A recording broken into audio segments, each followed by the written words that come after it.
So you'll get your little note there, and welcome everybody to a really wonderful conversation with Cheryl Picard and Ken Melchin and all of you. We have, we hope we'll get a chance to hear from as many of you as who would like to talk, because as usual, there's just a wonderful gathering of people. Little shout out to Tim Foote, who's joined us from New Zealand, which is really wonderful to see you again, and just to see all the others who have joined from near and far, from Canada and US, and Catherine is joining us from Ireland as well. So there's just a lot of energy in the conversation, and so just to welcome everybody who's come at whatever hour you're joining us. I wanted to also say that, so Ken and Cheryl and I met at the last week, and so we've really designed this very carefully. But I'll start with just a welcome to Cheryl and to Ken. So Cheryl Picard and Ken Melchin are really the founders of Insight Mediation and the Insight approach to conflict, and what has now grown into conflict and collaboration and leadership. So Cheryl and Ken will often tell the story of how they first began their collaboration, with Cheryl's really exemplary mediation practice and Ken's deep expertise in the philosophy of Bernard Lonergan. And so as they started to talk, and that you'll sort of hear more of that as they go on, they really have developed this very reciprocal and collaborative way of wondering about what they're doing, as Cheryl in particular is mediating, and how to understand that to be useful to others. So we have developed a question that we're going to launch off. And is there anything else that you'd like to start with? Any other introductions to each other, Cheryl or Ken, as we launch in? So it's a delightful way that the Insight method has really developed, and it's the way that the two of them work is an example for me of this evolving curiosity towards what are they doing, do they understand this, and how to serve other people in our own practices from wherever we are, whether we're mediators or managers or in our variety of roles. But today's focus is really on Insight Mediation, and the question that as we came to explore it is, when we are talking with conflicting parties, what are we listening for and what are we asking about? So what the structure for today is that we'll start with Ken telling a story about what had come to mind for him with that, and Cheryl responding, and I'll add in some questions. And we'll do that for about 10 or 15 minutes. And so feel free to put as many questions and responses as you like in the chat, and then open it up more for people to unmute your mics and ask or contribute more directly. But considering we have such a lot of wisdom in the room, if there's a challenge that you're working on or a problem to really develop your practice, it's a wonderful opportunity to do this. And we are hoping for more conversations like this, not only in the summit, which is coming up shortly, and I'm hoping that many of you are registering, because these are exactly the kind of questions and conversations we're going to have, but also into the future through Insight Collaborations International. So Ken and Cheryl, so when we are talking with conflicting parties, what are we listening for and what are we asking about? Ken, what came to mind for you that really helped us develop this question? Okay, so since Cheryl and I did the research and wrote the book Transforming Conflict Through Insight, it's really been delightful for me to watch two streams of research and practice emerge within the Insight approach to conflict. One stream, launched by Jamie and Megan, focuses on the Insight loop. You're all familiar with the Insight loop. And it helps us develop what Lonergan scholars call self-appropriation, which is, and to do that in the midst of conflict, which is identify feelings of threat, our operations of consciousness in the loop, in order to become more deliberate in shifting from threat to curiosity in navigating towards positive outcomes. So that's one stream. And the other stream was the focus of the book that Cheryl and I wrote, and it's the focus on Insight Mediation. And this is carried forward by Cheryl and Elizabeth and many others. And it's this second stream that we want to talk about here today. And it's actually really different than the first. It's very, very different. And that's really struck me. So in the past few years, I've spent a bit of time trying to get a better understanding of insight mediation. As Marnie was saying, Cheryl was the mediator and I was the philosopher, and we worked together to do this.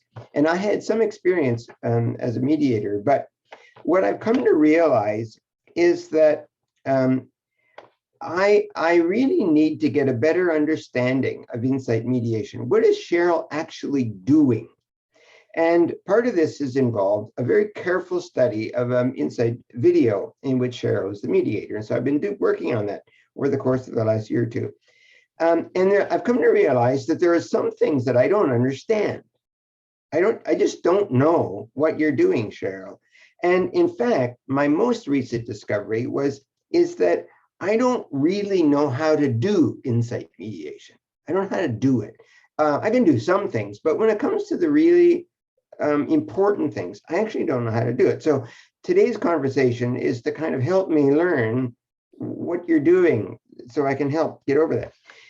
Just the background, when I first learned to mediate, I learned a version of the interest-based approach. And most of you know that, separate the positions from the interests and help parties come to a commonality of interest. And I realize now that as I study the video, and that if I were to actually do mediation, that's what I would do. I wouldn't do insight mediation. I wouldn't, because I don't know how to, I would do that. And so that was a big discovery for me. I mean, that's what I would do, and I don't know how to do. And she's not doing that.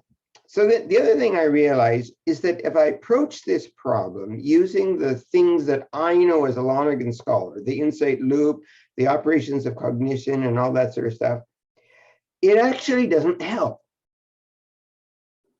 It doesn't help. As a matter of fact, it gets in the way. Now that's pretty weird. It's a bit of a distraction. So I went back to Cheryl's books and her publications to see if I could answer some of my questions.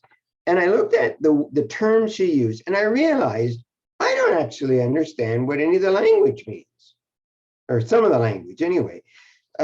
Listening to the listener, responsive intentionality. I mean, 2 years ago, if you would have given me those words, I would have rattled off an explanation of what they mean.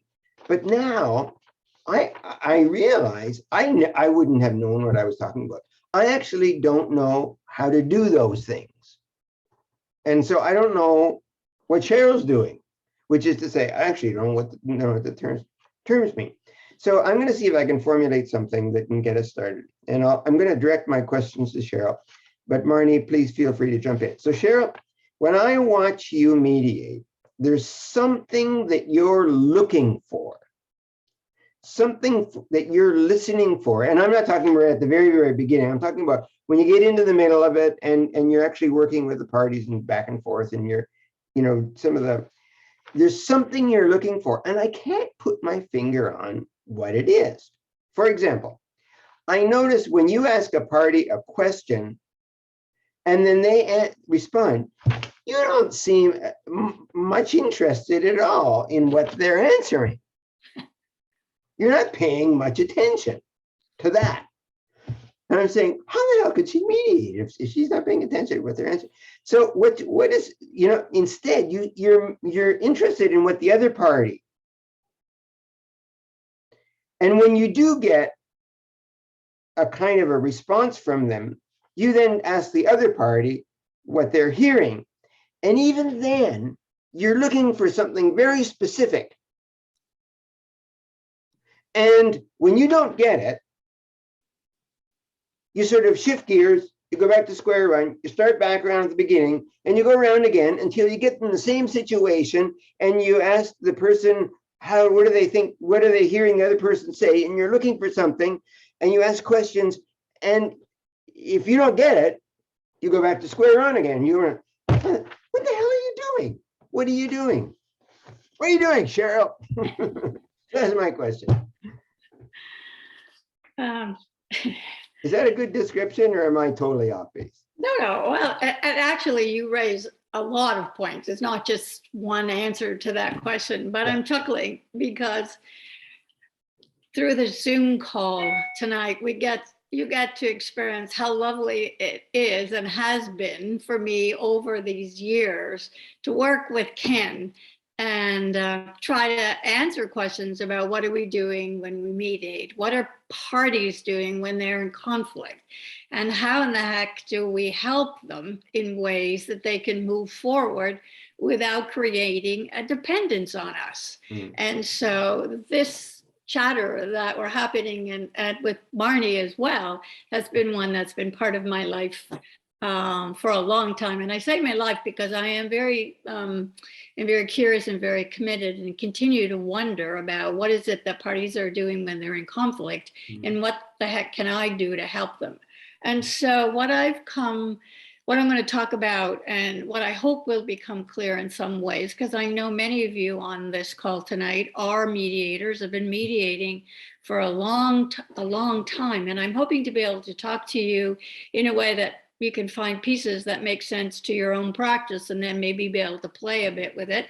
And I know that some of you are not mediators and are new in some ways to the Insight approach. So hopefully everybody will go away with some little idea, because conflict is not just about mediation. We all experience it. And so, and we all experience being in conflict. And so much of what I'm hoping we get to talk about tonight is about being in conflict and noticing when we're in conflict or when others are in conflict with us, you know, what's happening that we're in conflict, and then where do we want to go with it? So I'm going to start by saying, we talk about insight mediation and people struggle to insight mediation.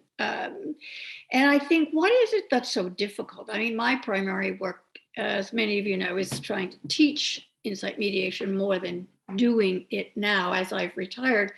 But what is it that makes it so difficult? And what I want to offer you as an insight maybe to speak about that is that what we are asking you to notice and then ask about is different in many ways than what you would have been trained to do.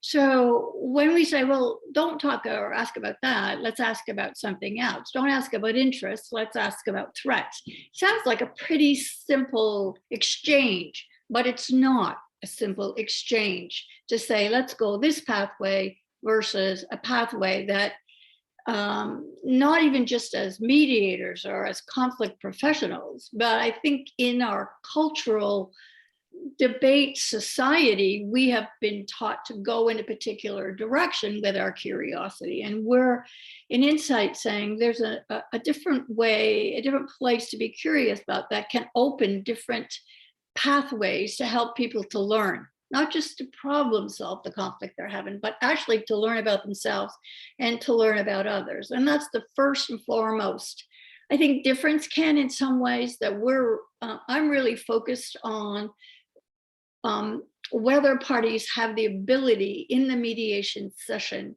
to learn from each other, about each other, and to learn about themselves. I'm not particularly interested in what it is, where their interests lie or where their common interests lie or what the issues are. And so if you've been trained to look for those things, that's where you're going to go. I certainly did that, in my early years before insight mediation. But now I can leave that aside because in some ways that's information that matters, and they will use it themselves. They will use that information. They know that information. They can use that, their interests, their common interests, their issues. They can manage to have conversations about those if in fact they're able to open their minds to learning something new.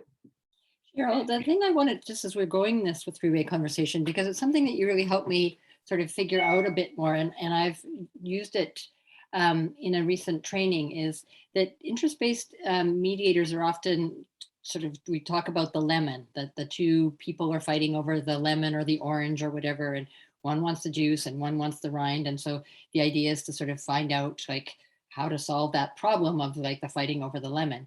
And the question that doesn't get asked is like, how come they couldn't ask each other that question? What do you want it for? Like, that's the question to be asking. What kept them from their own ability to solve that problem? Because you don't need a mediator to figure that one out if you can just ask each other. So it's that question that becomes relevant that isn't even part of an interest-based conversation in that way. Yes.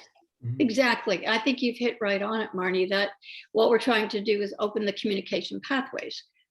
We call it, helping people to learn something that they don't already know. Because in many ways in conflict, we assume we know it all, and therefore we have to behave in a certain way, have to defend. Otherwise, we're going to, we're going to lose something that matters to us. And in many ways, thinking about conflict, we're in conflict not because we don't care. We're in conflict because we care a lot. And it's in some ways, we often think of the other, they don't care. They're just, they're doing this for all kinds of ill focused intentions against us. Well, it's not, that's what we would say not the case. So in many ways, picking up on that, Marnie, what we do in Insight Mediation is we want to pay attention to people's ability to take in new information. And in order to take in new information that may have been said to them before, but hasn't been heard by them before, is that they need to find a place where they're no longer having to defend against the other person. And they're defending against the threat that the other person in conflict presents to them. Not that that threat is intended by the other, may or may not be. I'm not saying it never is, but it may or may not be. But we need to understand, is that threat a necessary part of that relationship? Does it need to be? Very often it doesn't. It's built into the inability to learn something new based on the limited information they have. And Cheryl, Now, and Cheryl, when you say we need to understand, you like drilled so much. It's not the mediators understanding. It's not the mediator. That's right. Yeah. Thank you. Something about the parties that they haven't really been able to understand the way that what they are going for, what matters to them is generating this threat that someone is defending against, because all they see is the defense, which seems very attacky. And so to be able to understand that there's something more at stake for them, because it doesn't even occur to them that there's a way in which this is that there's a threat that they need to understand to be able to address that in a different way. Yes. And so the additional part I would add to that, Marnie, is that the insight approach is based on the interpretive view that people are responding to what's going on around them. And so we make sense of and try to discover, I wonder what they're responding to. And in many ways, the responding behaviors in conflict are much more accurate for pathway for us to discover where the threat lies than trying to discover what their intentions are, because that's not what's actually going on, that people are responding. They're responding to their interpretations, they're responding to what they see the party do, what the party is not doing, what the problem is, what the problem is being created. And so they respond in a way to protect what they believe to be of value. Can I jump in? Yeah, please. Can I jump in? This is interesting. So when I watch the video, I see a pattern that you're doing.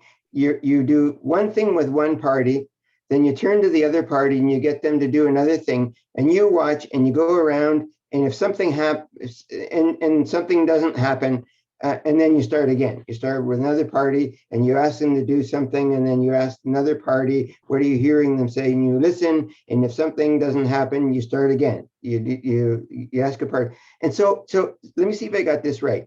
So you're asking one party questions about what's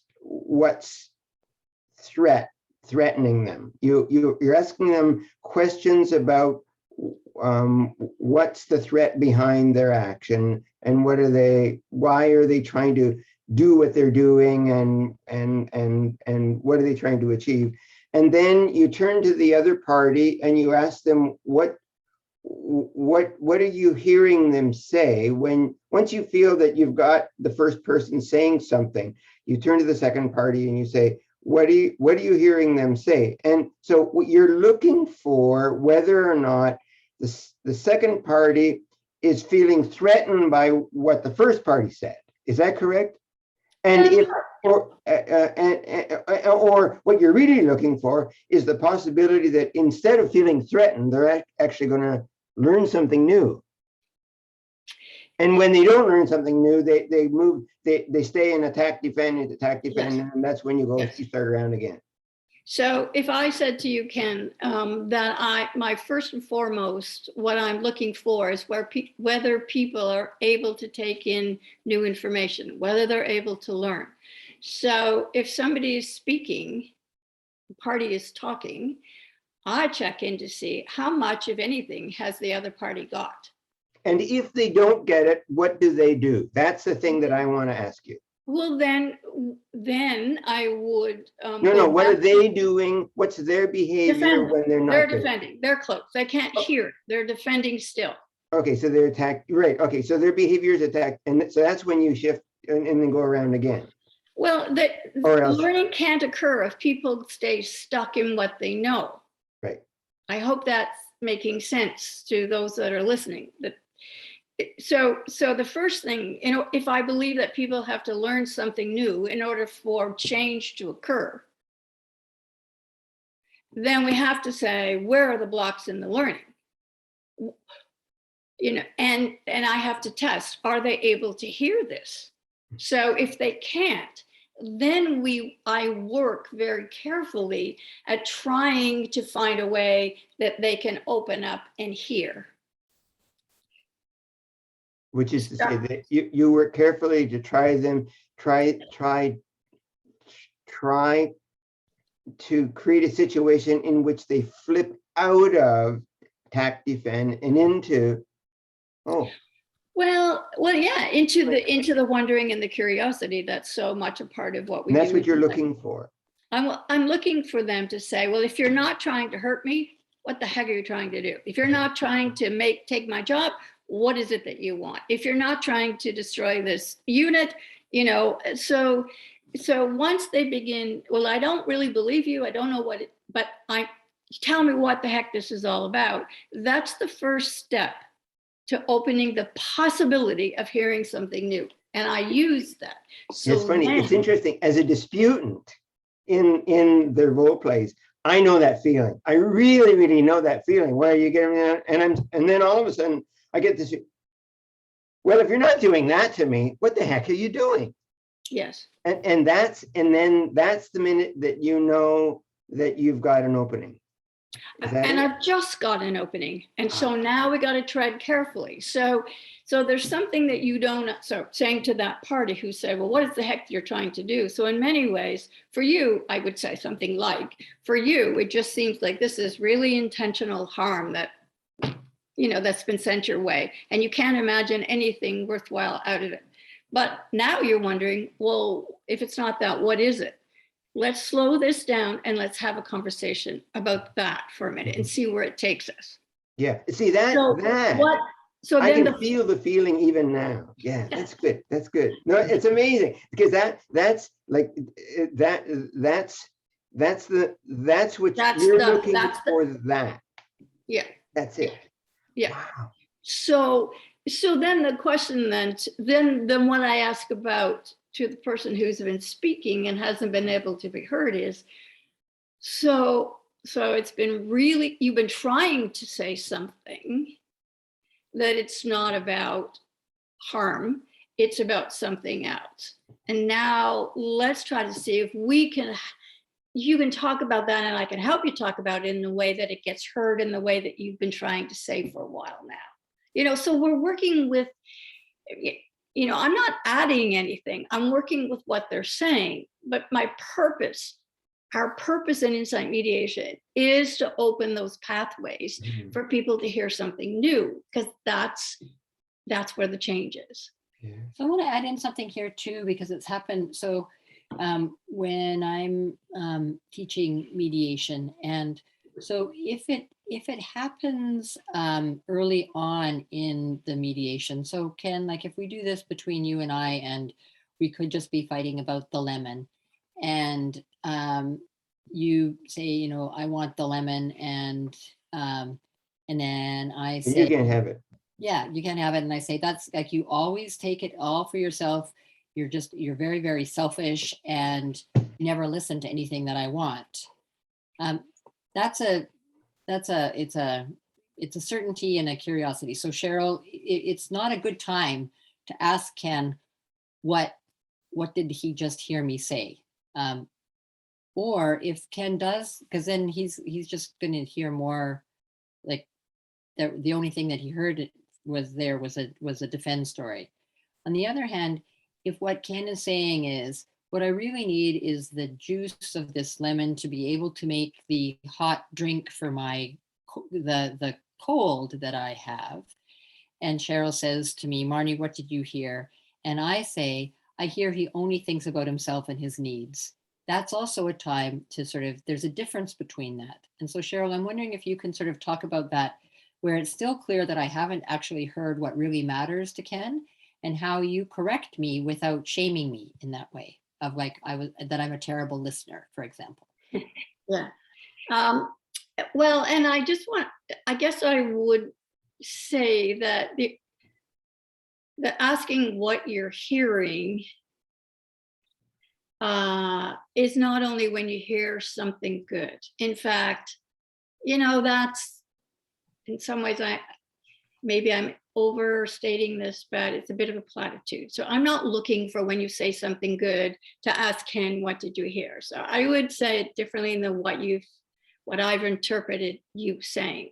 Mm-hmm. In fact, if you come back with a stronger attack, a stronger defense story, because I need to notice those, because as long as you stay in the defense story, you're right, I'm not going to say to Ken, what did you hear? What I am going to say to you is, there's something that's really important in what you're describing to me that you need Ken to hear. I'm going to try to elicit out of the defense story. Great. And so and then it would continue to be like, all he ever wants is the stuff for himself, and he never thinks about anybody else. Yeah. And that's hard. It's hard when that's what you're experiencing in your relationship with Ken. He just seems he wants it all. Yeah. And if he didn't want it all, if he wanted something else, what would you be thinking he would do differently, Marnie? Well, he would at least ask me about what I wanted the lemon for, or he would just tell it. Like, he would just leave the lemon on the counter occasionally, so I wouldn't even have to ask about it. Like, I don't want to have to ask all the time. I want him to just know that sometimes it's time to share a lemon. Right. And so your expectation, if he cared about you, is that he would show that by leaving the lemon for you to have, or asking what you want. And when he doesn't, it feels like he's intentionally, you know, disregarding you, disrespecting you, whatever that feels like for you. Mm-hmm. Yep. Yeah. Okay. So I want to check in a bit with Ken and see, Ken, what is it that you are hearing that maybe is a bit different than you might have been hearing before, in terms of the questions I was asking Marnie? Are you hearing? Yeah, play. Oh, are we? Do you want me to do the lemon thing, or do you want me to in general? No, we're role playing a bit. Can you jump in? Oh, sorry. Sorry, I flipped out a rule. Sorry. Yep. Well, what I hear saying isn't so much that I'm a shit all the time. It's just, but that I should just ask her. You know, that's not. I mean, that's not rocket science. I suppose I can do that. Asking, for God's sake. Right. Okay. So you heard something a little different from her, that if she wanted you to do something different, she could ask you, and you'd. Or if I want the lemon, I can ask her instead of just grabbing it, I suppose. Yeah, but that's like, you say that 100 times and does it ever happen? No, never. You say, sure, I'll ask you, but you never do. So that's not, in some ways, that's not what you're looking for, Marnie. You're looking for him to do something different, Yes, stronger. but he doesn't actually. So you're going to hear it now. Sure, I'll do it. Oh yeah, that's not, I can do that. No way, it just never happens. Mhm. He talks the talk, but he never actually does it. So again, let's dig a little deeper. So there's something about the way he's saying it to me now or to us now that you don't have much confidence in. Not at all. What would it be for him to do to have more confidence? What are you looking for? Yeah, so I would want him to actually do it. So like he knows he's supposed to, he, like we've talked about this 20 times, right? So, but does he actually do it? Nope. He says, oh yeah, okay, well, next time I will, or, oh, I could do that, sure. But he just kind of goes ahead and he's just doing something else. He's thinking about his next book or conversation he just had or something like that. And boom, the lemon's gone. And this is a big problem. I can hear it from the way you're talking about it. Like it's really big. It's gotten big. Mhm. Mhm. So what is it that you're hearing Marnie ask?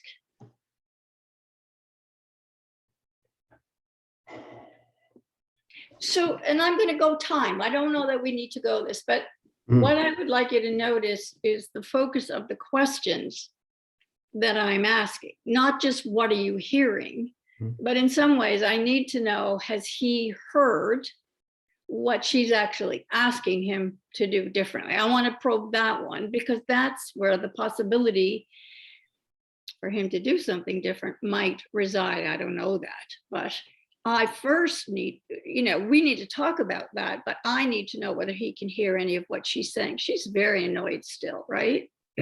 People see that she is quite escalated still. Marnie, is that Yeah, very annoyed. helpful?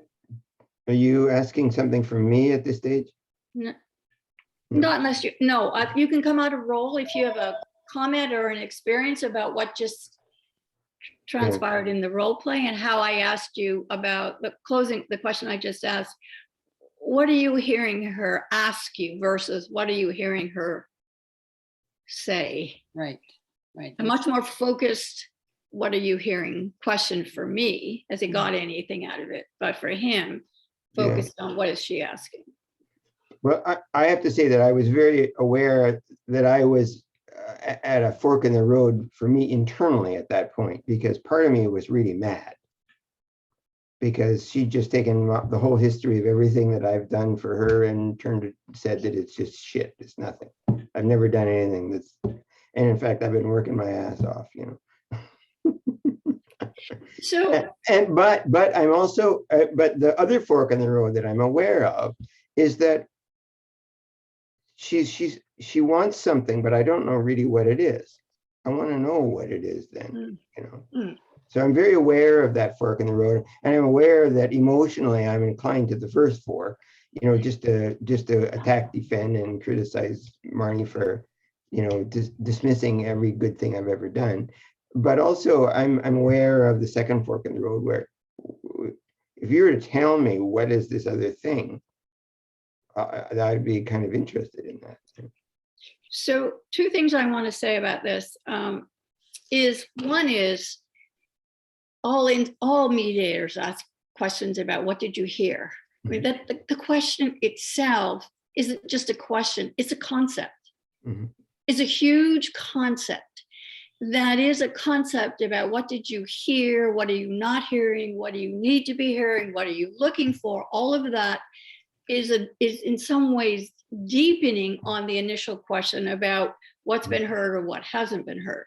And because I'm not in the muck of the conflict, I can hear whether they're getting it or not, right? I mean, that's part of why what we do as mediators, we can all hear that. That's nothing new. I think the difficulty sometimes lies with Insight is that it isn't just to get the answer to the question, but to deepen and travel down that question of what are you hearing or not hearing, and what difference does it make, and how does that lead itself to actually something that matters to you, to a value. And so I don't have a sense of how clear I'm making myself. I hope we have a chance, to talk about this. But I think the point that it isn't just a question, it's a concept. And it's a concept that we go very deeply down until it's finished. And people have, even in terms of that conversation, I'm still trying to get them to listen to each other. To hear each other. They haven't done that yet. So every time Marnie is explosive and says, well, I just want him to do it. I don't want that. I just want him to do it. There's something really deeply of value that's being threatened or intruded on for Marnie there. And we have to get there yet. I'm trying to do it slowly by saying, and so what would you notice? What would you see? What would it look like? What would he have to do? Those kinds of things for what Lonergan calls expected patterns of interaction. There's something he's doing that says this is going to hurt me or is hurting me, versus how does he do something else that wouldn't hurt me? There's a number of different layers here as well, so that we can, and there's some very good questions in the chat, which I'd like to come back to. But Cheryl, as you're talking about that around kind of asking the question and then re-asking, it's like the idea of using it. So you asked me once about what I'd need to say, what I'd need to hear, and then what Ken heard was like accurate. Yep, I do want him to ask me, and he says I can do that. And then like it's actually like, nope, it's not just ask, it's like do it in a particular way. So it's another layer on terms of what is it that I'm looking for. And so that it was like he's always does it and he says he will. So then there's other layers of like what that actually means. And so it's a continual exploration. So it's not just one answer, it's several times to be able to get somewhat more clear about what is the threat and what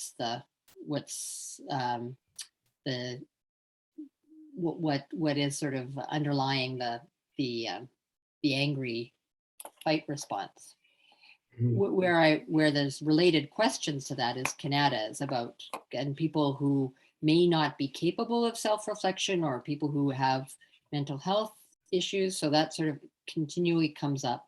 And it's connected in some ways with Christine's observation around self-understanding. And so just sort of her sense of that insight in some ways is a more encompassing to self-understanding. And while that may be true, I think it's not necessary, because I don't need to have any more self-understanding for Ken and I to be able to come to terms with this lemon argument.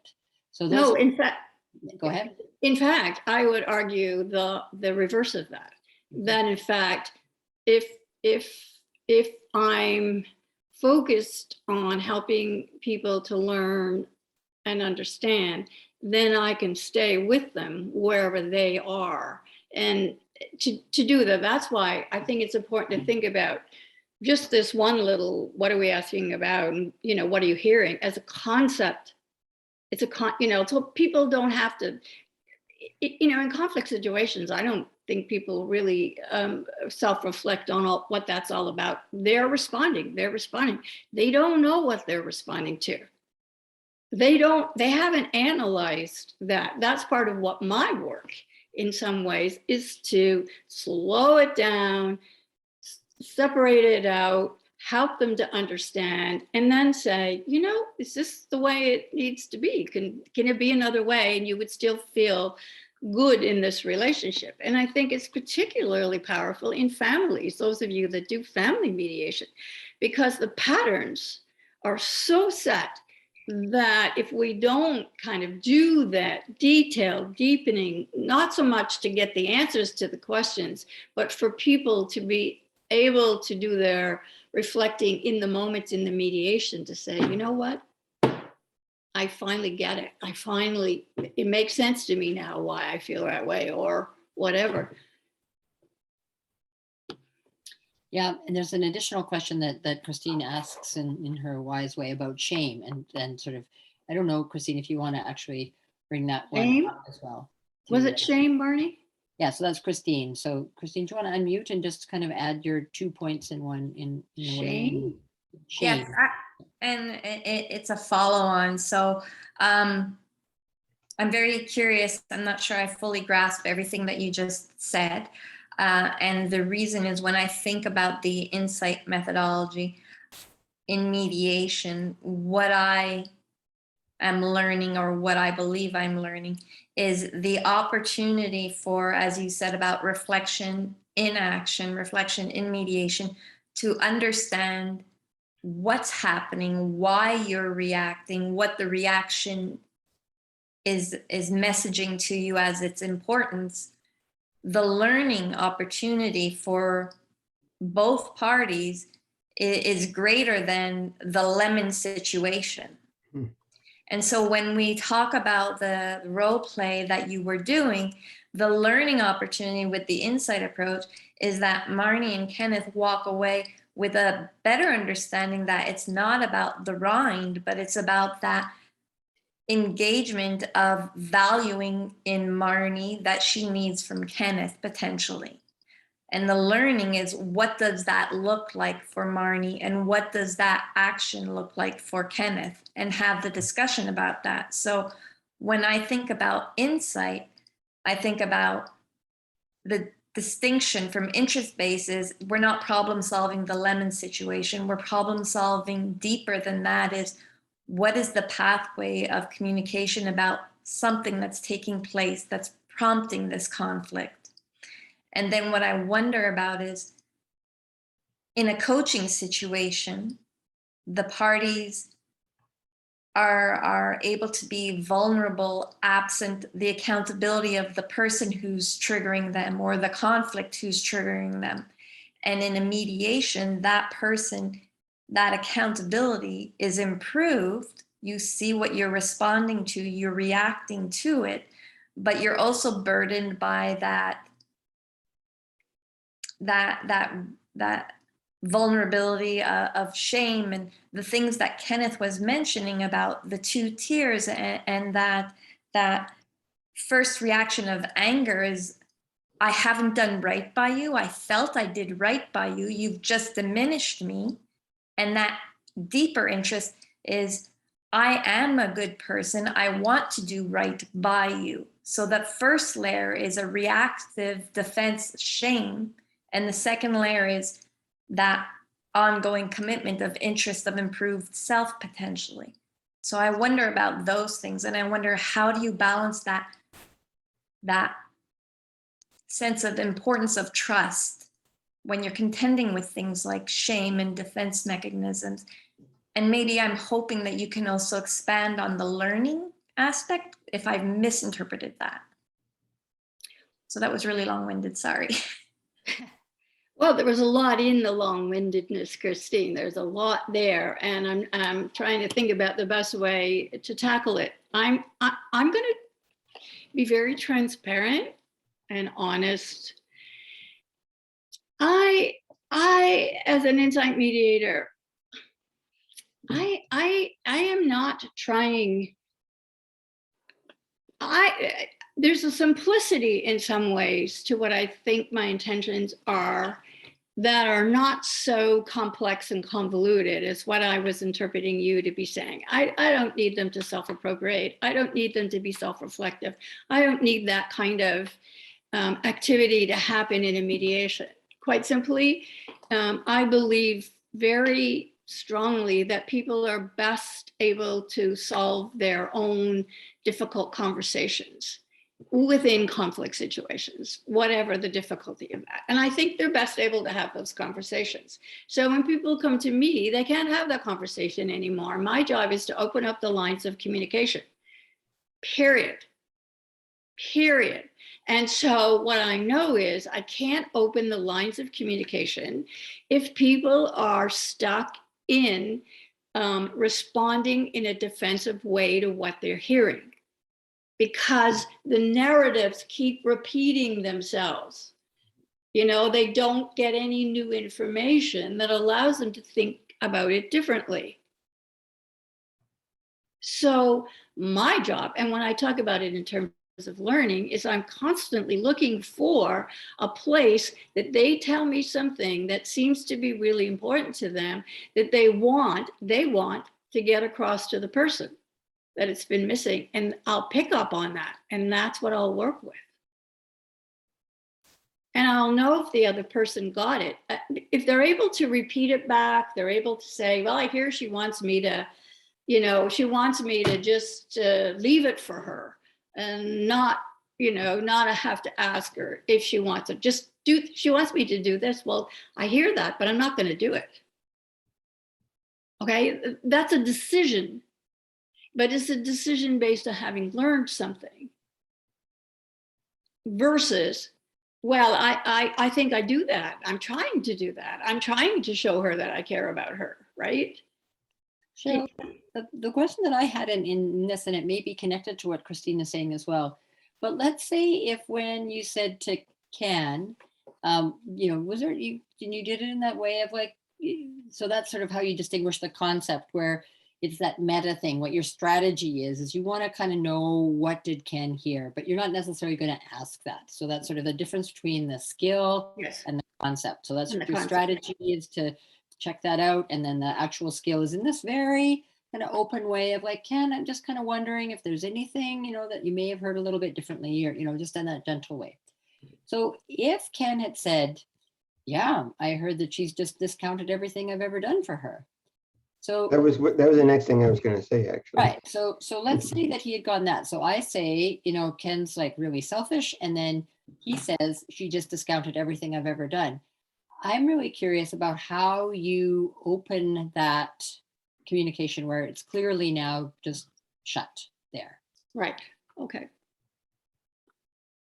So I would actually say to you, Marnie, so Ken's just said something in the way you spoke about it. She's just, I'd say, is that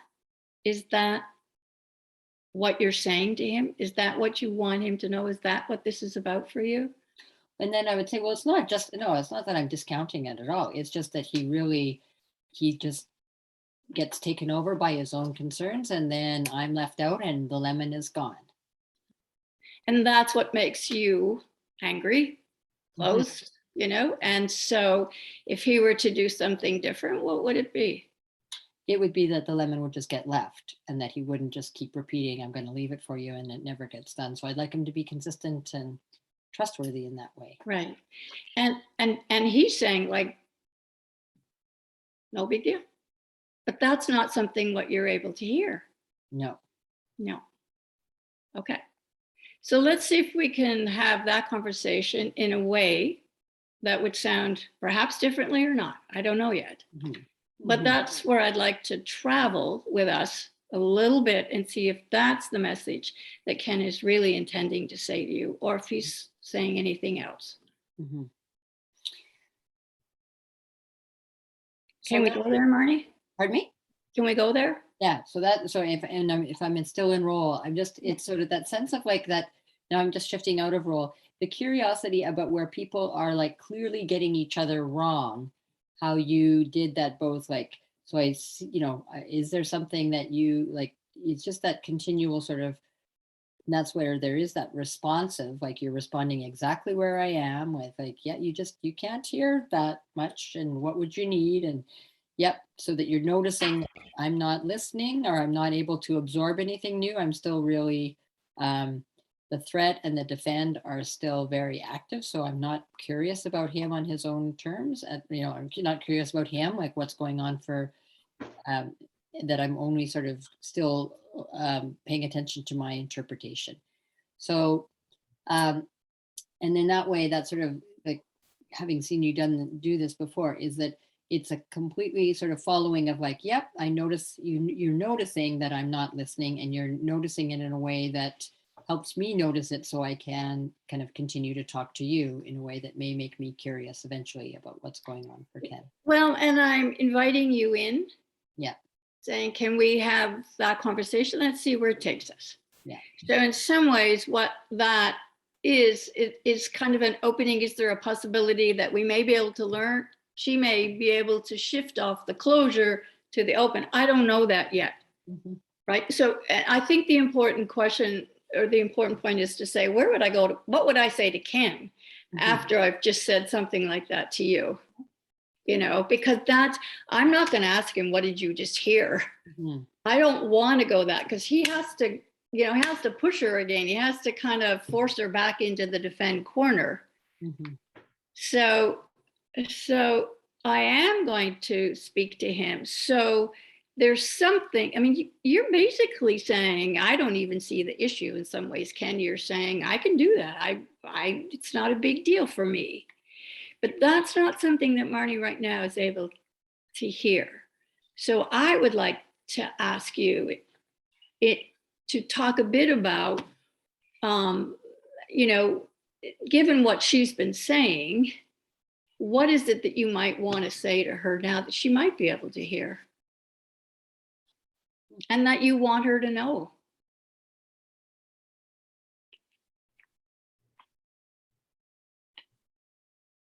That I'm willing.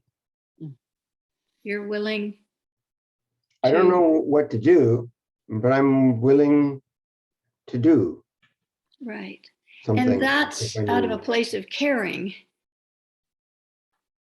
for Marnie, that you're willing to do something. You're not sure what it is. You're not sure what she wants. But that's the curiosity piece that we can now ask Marnie, what would be? But I think the point that maybe hasn't been so clear, and I don't know if it is, we'll check with Marnie. I'm going to ask you, what are you basically hearing him say? Because it's been hard to hear that before. And so, if I'm going to stay entrenched, it's like, yeah, well, he right now, when he's just sitting down here listening, when his intentions are very good, sure, he can say that. It's just once the day gets going, it's the middle of the day. What does he do? He picks up that lemon and away he goes. So he's not even thinking about me when he's got all the other things to do. And so in many ways, that's what's happened in the past. That's Mhm. the way it's been. That's the pattern.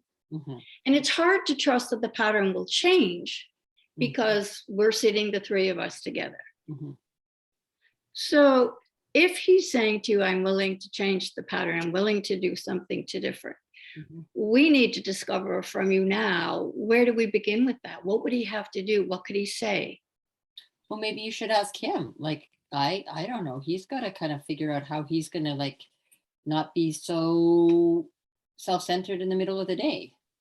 So what I'm asking you is what he could say about that you would be trusting, that you'd be able to hear. So I would want to hear his plan for being attentive in the middle of the day and not absorbed in his mind all the time.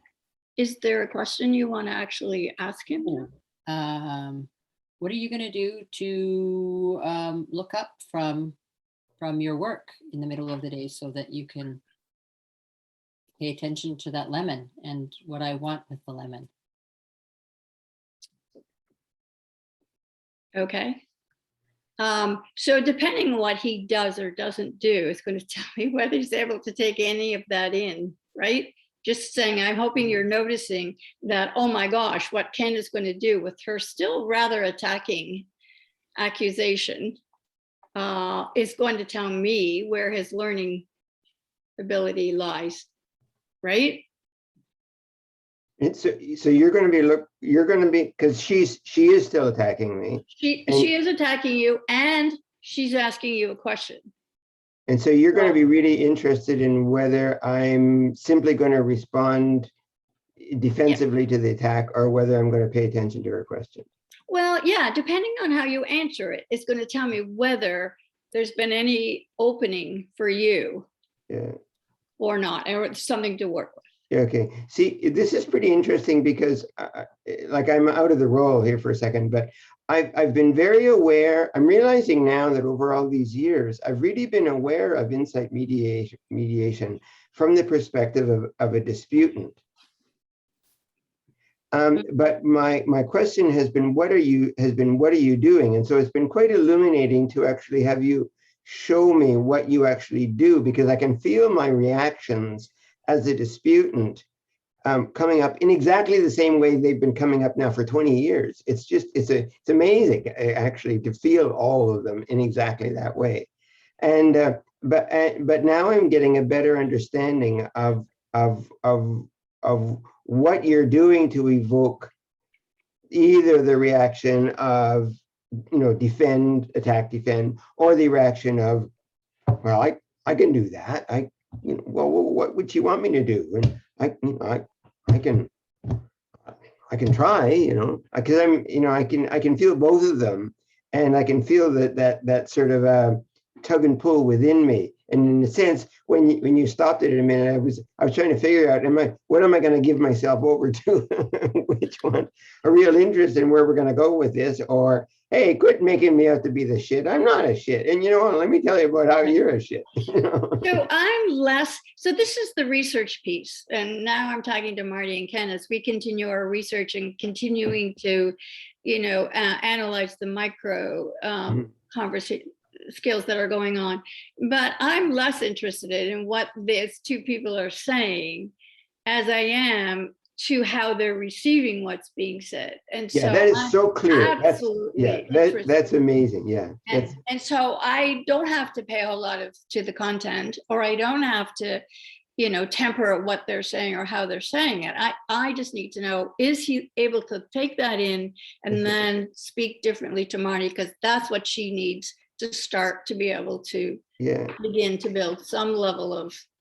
You've got your sensors are out looking for two things, and you're trying to figure out, is it going to be this one or is it that? And the two things are, in listening to Marnie talk, am I either going to respond with attack, defend, or am I going to, be curious enough that I'm open to understanding something different? And those are you don't care what the words are, you don't care what the topics are, you don't care where they come from, you don't care what the possibilities. You're looking at those two things. And is it going to be this, or is it going to shift to that? And is it going to be attack, defend, or is it going to be a genuine curiosity? And that's what because I see the pattern going round and round and round in the video. And each time it's just attack, defend. Then you kind of regroup and you get around again. Then you move us back into this other place and you're watching for that. That's what you're watching for. That's interesting. Yes, that's what I'm watching for. And so if you do something that is off the defend pattern, I'm then going to see how that impacts her and whether it changes her defend party. And I might say something like simple, like, Marnie, you want to, is there anything you want? So I'm just going to see whether she's able to take that in if you've made a move. Yeah, that's my work. Yeah, that's it. And it's really, really simple.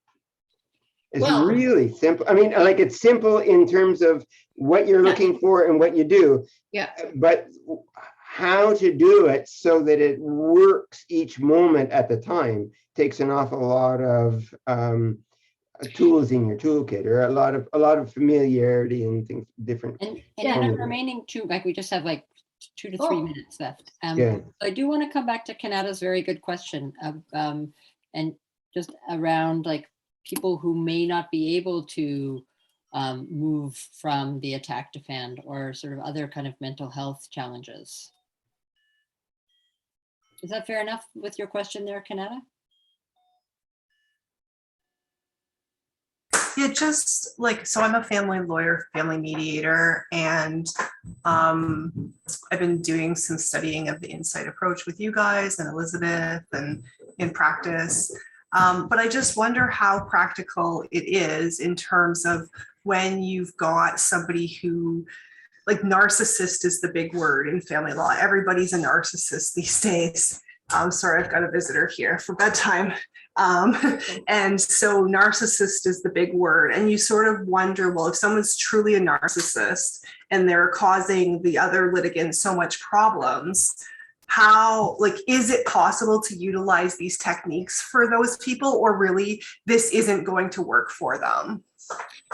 Well, I'm just going to say, if somebody is really a narcissist diagnosed that way, then probably there's not a whole lot that anybody's going to do. So I'm not sure. I have a problem. Canada, I have a real problem with, labeling people as such, because the response, the interpretation we've made is that they're troublemakers, they're mental problems, they love conflict, so they're going to stay in it.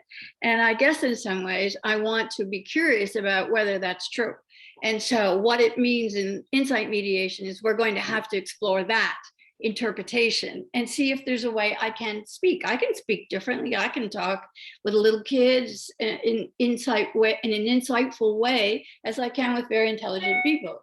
So I couldn't talk to a lawyer the same way that I might talk to a high school student. So, we have the ability to be able to be emergent, flexible, creative, and try to figure out how to find the answer to the question. So I don't know how much I'm answering the question, but that's what I would say to it. And I think, Yeah, so you're saying give it a try, basically, and see where you can get. Well, what you're giving it is a try. What you're giving a try is, can I help this person to learn something new? That's very different than somebody who says, Cheryl's there to make me behave differently. Cheryl's there to make me take something I don't want or say I'm bad about something. So as long as they see me doing that, they're not going to be open to learning. But if I am sincerely helping them to learn, and that's what they experience, they're not necessarily going to fight me in the same way. Yeah, thank you. I appreciate that. It's something I've been pondering and thinking about lately. And I think it's worth lots of conversation about it, because there are people that are very difficult, at different levels of a party. So yeah, we have to be able to deal with it differently. Yeah. And also, resist the temptation as a mediator to label someone who's not responsive to a question as sort of, it must be them or something like, so that's a temptation as well. Well, again, in some ways, Marnie, and if I can, in many ways, we need to understand what we believe about people. And so I believe very strongly that people don't want to be in conflict. And so my work is to help them to not be in conflict. So if I believe people want to be in conflict, obviously I'm not going to be able to do what I do, but I don't believe that. I just maybe haven't found the way to help them out of it. So again, it's a lot of what we do is based on our own theories of human nature, social action, why people are doing what they're doing. And that's the self-reflective piece that conflict practitioners and mediators, need to pay attention to. What do I believe? If I believe there's people who are just out to hurt people, then how am I going to be when I experience that with people? You're muted, Marnie. Marnie. Yeah. So we are at the end of our time. And so this is an amazing conversation. Hopefully there will be many, many more. So please do come to the summit from September 30th to October 1st. It's going to be an amazing program. There'll be some international focus with a very kind of local, practical result or focus. Cheryl's doing more on insight mediation, both on day 1 and day 2 in smaller workshops. There's going to be a podcast type storytelling event with an artist from New York. So there's really something for everyone in this, and I'm really looking forward to seeing those of you who can make it. So may I have a final word, just to say that for those of you that are on the call tonight and you're left with questions, and they're questions you would like addressed at the summit, because in many ways what we're talking about tonight is a lot of what I'm talking about in those 2 workshops. If you could give me a heads up, send me an email, send one to Marnie or ICI, they can get it to me if you don't have my email. I would like to start responding to what people are really wanting to know, versus just talking what I think you would want to know. So I'm open to that. And thank you for coming tonight. I put in the chat the email address I think it's easiest to just send it to ICI at insightcollaborations.org. So please, please send it there, and then we'll pass that on to Cheryl, and it's going to be an amazing session. So goodbye, everyone. Good night. See you soon. Bye. Thanks, Jen. Thanks, Thanks, Marnie. thanks, Bye, Cheryl. everybody. Thanks, Marnie. Great.